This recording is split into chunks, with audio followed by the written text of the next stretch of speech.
So this video is of me reviewing and kind of giving my thoughts on the article on teaching banned books in the classroom. And I just thought it was important because we talked a lot about it in class, and I just think it's very important that even though some books are banned, that we still take the time to see if they really are worth still teaching in the classroom. Because like we talked about in class, even Charlotte's Web can be banned. Like, they can find a reason to ban any book.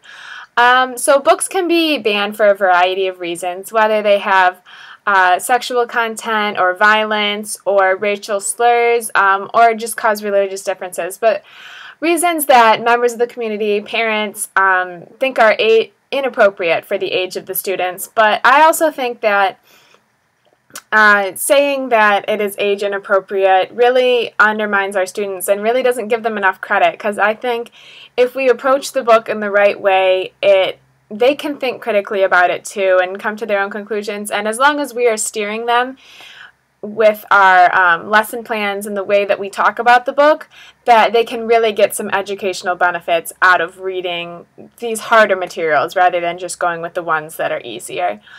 And also, depending the school district you're in, many children have already seen a lot worse. And so to say that we can't read this book because it has to do with rape, what if there's a student in the classroom who has been raped already? And that's kind of, it turns them off, because you're telling them that their experience isn't okay for the classroom and isn't okay for their age when it's something that they've already had to deal with. And so I think that it's really important to look and see if you find an educational value in a book, and if you do, to fight for it and to still want to teach it in your classroom. And the ALA has released many statements, and they have banned book week and stuff, but they believe that banning books goes against our right to freedom of speech, which I definitely agree with, because if we're censoring and banning, that's censoring what children can know about, and knowledge is power. And I think that the educational setting is definitely where children should be able to get all the knowledge that they are looking for, and so we shouldn't ban books from our libraries or from our lesson plans.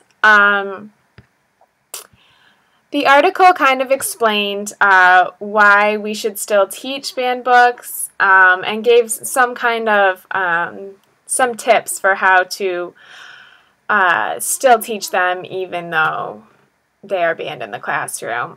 So one of the things they mentioned that I think is a really good idea is to just send home a reading list at the beginning of the year, so that parents can see the books that they're going to read. And if they see those titles and they look them up and they have an issue with them, then they can sign the form, or call you with concerns they have about a certain title that you are planning on teaching throughout the year. And if they don't do that at the beginning of the year, and then later on they have an issue, then you can say, well, why didn't you bring this up with me earlier? Like, I had already given you that opportunity. And also just to send that list to your administrators as well, I think is a wise idea, just because letting them know what books you plan to teach is just so they're not blindsided if they do get a call from a parent saying, why are they teaching this? You can say, well, I sent you the list too. I sent them the list. Everyone knew what books I was teaching. And then it kind of you kind of share the responsibility of knowing what that child is reading. Because it is it's the parents' job to protect their children, but it is the teacher's job to protect them as well, but to open their minds up to things that they might not have thought about otherwise. If an administrator does ban a book, that's the great thing, is there are so many books out there that you can find that are similar or teach a similar message. And so it's important to just always be looking for new books and always keep suggestions in mind, because a book might be banned, and if an administrator is the one who bans it, then there's nothing that we as teachers can do about it. But hopefully there will be one that is similar to it that you can teach instead.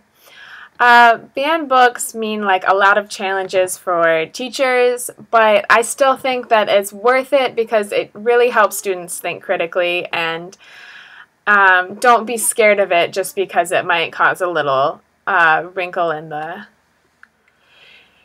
school district. There's a lot of educational benefit in some of these books, and I really think it's worth the hassle.